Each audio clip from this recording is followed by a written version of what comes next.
Subgrade, उसके ऊपर आएगा सब बेस, फिर आता है बेस, और सबसे ऊपर वाली लेयर को बोलते हैं हम सरफेस। ठीक है, ये चीज ध्यान रखना सभी। सबसे नीचे सबग्रेड, सबसे नीचे सबग्रेड, फिर आता है सब बेस, फिर आता है बेस, और फिर आता है वेयरिंग कोर्स बोलो आप इसको, या फिर सरफेस कोर्स। ठीक है, तो हमने इसके बारे में पढ़ लिया था, अब हम पढ़ेंगे सब बेस के बारे में। और सब बेस कोर्स हमारा जरूरी नहीं है कि फ्लेक्सिबल में भी आए और रिजिड में भी आए। जब हमने इसका क्रॉस सेक्शन पढ़ा तो हमने देखा था कि जो रिजिड पेमेंट होती है उसमें जनरली 3 ही लेयर आती हैं, सबग्रेड, उसके ऊपर आती है बेस, और फिर आती है सरफेस, या इसको बोल सकते हैं हम सीसी, कंक्रीट, सीमेंट, स्लैब। तो उसमें सिर्फ 3 लेयर आती हैं, और फ्लेक्सिबल में हमारी 4 लेयर होती है। तो जो अभी हम पढ़ने वाले हैं सब बेस कोर्स, यही कोर्स हमारा रिजिड पेमेंट में मिसिंग होता है। ठीक है, चलो इसी के बारे में पढ़ते हैं अब हम।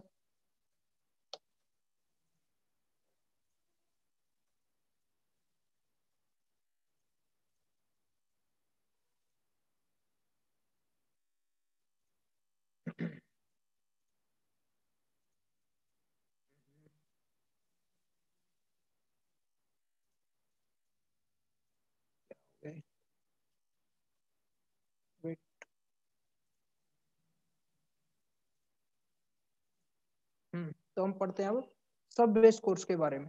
सब ग्रेड के बाद जो लेयर ऊपर आती है उसे जस्ट ऊपर वाली लेयर, उसको हम बोलते हैं सब बेस कोर्स। पढ़ते हैं इसके बारे में, क्या मटेरियल की बनी होती है और क्या इसके फंक्शन है। तो अ layer of granular material, granular मतलब इसमें ग्रेवल्स होंगे।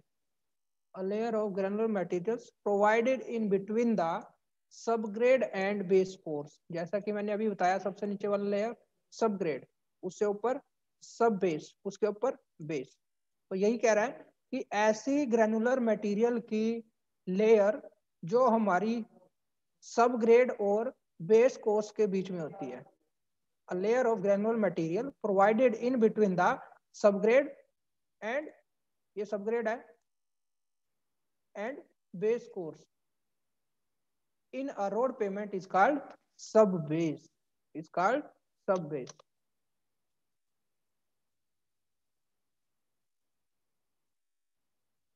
It is provided as an additional layer which it is provided as an additional layer when subgrade is of poor quality. अब मैंने जैसे कि अभी बताया था आपको, रिजिड में हम इसको नहीं डालते लेकिन फ्लेक्सिबल में डालते हैं। और कब डालेंगे, जब हमारा सब ग्रेड, जो नीचे वाली जो जमीन है जहां जिसको हमने प्रिपेयर किया है सब ग्रेड को, अगर वो पुअर क्वालिटी का है तो वहां पर हम क्या डालते हैं, सब बेस कोर्स डालते हैं। सब बेस बना किसका होता है, ग्रैनुलर मटेरियल्स का, ग्रेवल्स का, बड़े बड़े पत्थरों का।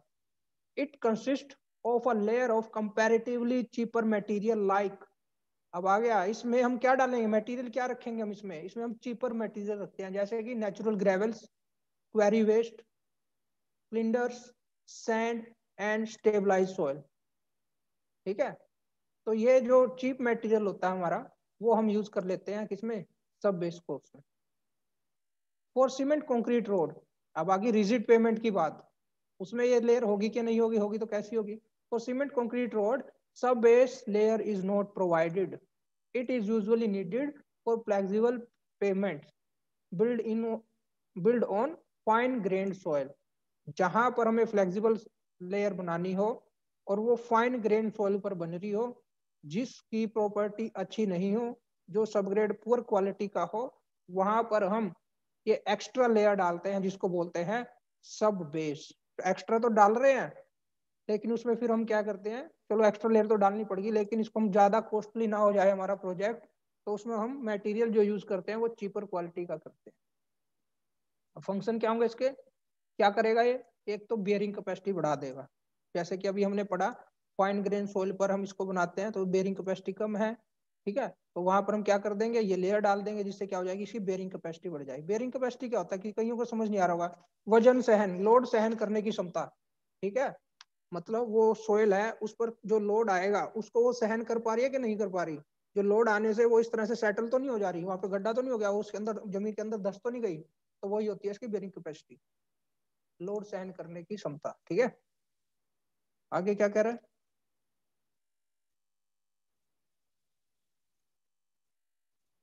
Next, to improve the drainage condition and to check capillary rise of the subsoil water. ये क्या करता है? ड्रेनेज कंडीशन को इंप्रूव करता है, और जो कैपिलरी राइज होता है वाटर का, नीचे से पानी ऊपर चढ़ जाता है आपका, जैसे आपने देखा होगा घरों की दीवारों में सीलन आ जाती है, वो किस वजह से आती है? वो कैपिलरी वाटर, जो सब सोयल का वाटर होता है, जो जमीन में नीचे पानी होता है, वो कैपिलरी राइज के कारण, grain to grain. Capillary rise क्या होता है? क्योंकि जो हमारे जिस भी चीज से हमारी वॉल बनी है या नीचे का जो फाउंडेशन है, वहां पर जो भी हमारा मटेरियल है उससे वो वाटर क्या करेगा? कैपिलरी राइज बता रहा हूँ क्या होता है। तो वाटर क्या करेगा? यहाँ से यहाँ पर जाएगा, इसको एब्जॉर्ब करेगा, और वो नमी, वो वाटर फिर क्या करेगा? यहाँ से इस पार्टिकल में जाएगा, इस पार्टिकल से इस पार्टिकल में, इस तरह से वो राइज करता रहता है, और इसी एक्शन को बोलते हैं कैपिलरी राइज। ठीक है, उसका हमने कुछ हद तक हमने उसका कुछ प्रिवेंटिव मेजर निकाले हुए हैं, जैसे कि हम डीपीसी डाल देते हैं दीवार में, वॉल में हम क्या डाल देते हैं? डीपीसी। इम्परवियस लेयर का काम करता है, तो वो क्या नहीं करने देता, इसको ऊपर राइज नहीं करने देता। तो वही कहता है कि सब ग्रेड डाल, अगर हम सब ग्रेड लेयर डाल रहे हैं तो उसका बेनिफिट क्या होगा? एक तो वो कैपिलरी राइज को, किसके? वाटर के कैपिलरी राइज को रोक देगा, कुछ हद तक कम कर देगा। ठीक है, और उसकी ड्रेनेज कंडीशन को इंप्रूव कर देगा। ठीक है, यहाँ पर एक वर्ड आया देखो, check, and to check capillary rise of subsoil water. Check का मतलब क्या है? ठीक नहीं कर रहा उसको, वो रोक रहा है उसको, थोड़ा प्रिवेंट कर रहा है राइज होने से। ठीक है, इसका मतलब ये है। अच्छा ठीक है, उसके बाद आता है third point, to eliminate frost heave in the frost affected area by preventing capillary rise of water. Frost heave बताया था मैंने, जो वाटर है उसमें क्या हो जाएगी, उसकी वो जम जाएगा, फ्रीज हो जाएगा, उससे उसकी वॉल्यूम बढ़ जाती है, वो क्रैक ला देता है। तो ऐसे एरिया में, क्योंकि उसने कैपिलरी राइज को ही रोक दिया, नीचे से वाटर आना बंद ही हो गया, कम हो गया, तो उसमें फ्रोस्ट हीव भी नहीं होगा, जो वाटर था वो जमेगा नहीं, आइस नहीं बनेगा, तो वॉल्यूम नहीं इंक्रीज होगा, तो उसमें कोई क्रैक नहीं आएगा। तो फ्रोस्ट हीव को भी वो क्या करता है? एलिमिनेट करता है। Next point, to act as a filler material and increase the thickness of the pavement at a low cost. एक फिलर मटेरियल का काम करता है, क्योंकि हमें उसकी थिकनेस बढ़ानी है। तो थिकनेस कैसे बढ़ेगी? बताया था, थिकनेस क्यों बढ़ाते हैं हम? उतना ही लोड क्या हो जाएगा? वाइडर एरिया पर स्प्रेड हो जाएगा। तो थिकनेस बढ़ानी है, तो उसमें हम कुछ ना कुछ फिलर डालेंगे। तो वो फिलर हम लो क्वालिटी का डालते हैं, थोड़ा इंफीरियर क्वालिटी का डालते हैं। तो इंफीरियर क्वालिटी का मटेरियल डाल के उसकी थिकनेस हम बढ़ा देंगे, तो ये एज अ फिलर मटेरियल भी काम करता है। तो ये था आपका सब बेस कोर्स। आप इसको कह सकते हो, ये एक्स्ट्रा लेयर होती है हमारी किसमें? फ्लेक्सिबल जो पेमेंट होती है वहां पर। क्यों डालते हैं? क्योंकि इससे हम दो तीन काम कर सकते हैं। नंबर वन, बेयरिंग कैपेसिटी बढ़ा देते हैं हम। दूसरा, लोड को ज्यादा एरिया में स्प्रेड कर देते हैं। ठीक है, और इसमें हम चीपर मटेरियल भी, इंफीरियर क्वालिटी का मटेरियल भी यूज करते हैं। तो ये था आपका सब बेस। सब बेस के ऊपर कौन सी लेयर आएगी? अब आएगी base course. Sir filler material बताना सर। फिलर मटेरियल, बस फिल करने के लिए जो मटेरियल हम डाले, किसी चीज को फिल करना तो वो फिलर मटेरियल है। अब हमने क्या करना है? उसकी थिकनेस बढ़ानी है, तो वो इतनी लेयर को हमने फिल करना है, तो उस लेयर में हमने कुछ मटेरियल डाला और इंफीरियर क्वालिटी का डाला, तो उसको हमने बोल दिया फिलर मटेरियल। ठीक है, तो ये था सब बेस। सब बेस के ऊपर, जस्ट ऊपर जो अभी लेयर आएगी हमारी, उसको बोलते हैं बेस कोर्स। तो पढ़ लेते हैं हम बेस कोर्स। ऊपर से देखें तो सेकंड लेयर, अगर नीचे से देखें तो थर्ड लेयर।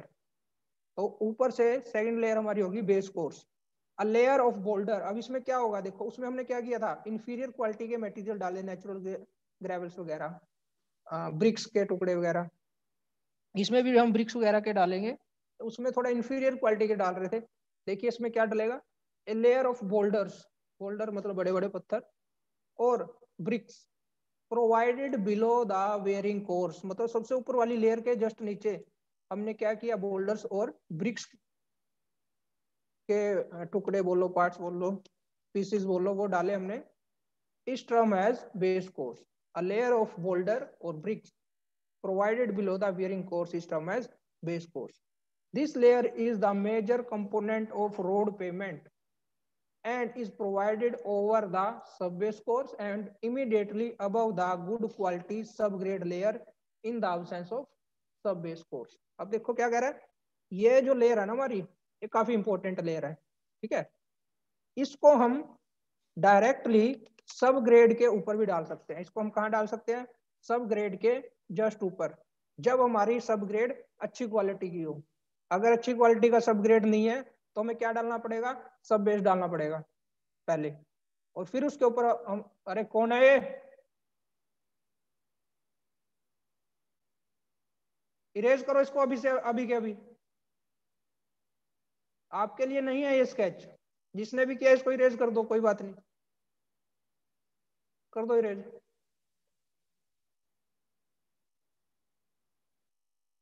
इरेज कर दो जिसने भी किया है, वरना रिकॉर्ड आ जाता है इस चीज का, किसने स्केच लाया, किसने ऑडियो किया, किसने क्या किया। सर एक 42 रोल नंबर के नाम से आया था सर, मेरे नाम से क्लोन। सर उसने वो ड्रॉ करके भाग गया। 42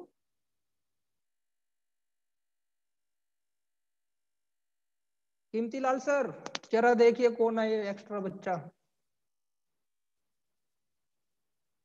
सर वो लीव कर गया सर, ड्रॉ करके लीव कर गया सर, मेरे नाम से आया था क्लोन। आपके नाम से कैसे आ गया, रोल नंबर नहीं डाला था उसने। सर रोल नंबर 42 लिखा था सर उसने। 42।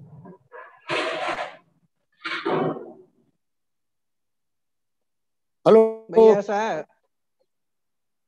हाँ जी हाँ जी। हाँ 42 कह रहा है, 42 कह रहा है। तो रिकॉर्डिंग में आ गया होगा वैसे, वो जो भी था उसका नाम रोल नंबर यहाँ पर रिकॉर्डिंग में आ गया होगा। चलो पहले मैं आपको यही क्लियर कर दूंगा अगर किसी को नहीं पता। ये देखिए, जो ये होशियार बन रहे हैं ना, पहले इन्हीं को मैं दिखा दूं। ये है जूम का फोल्डर, ठीक है। इस जूम के फोल्डर में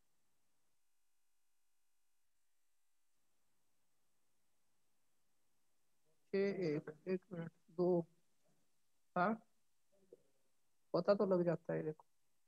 चलो पढ़ेंगे तो बाद में, पहले यही क्लियर करते हैं, पढ़ने वाले तुम्हारे लक्षण दिख नहीं रहे।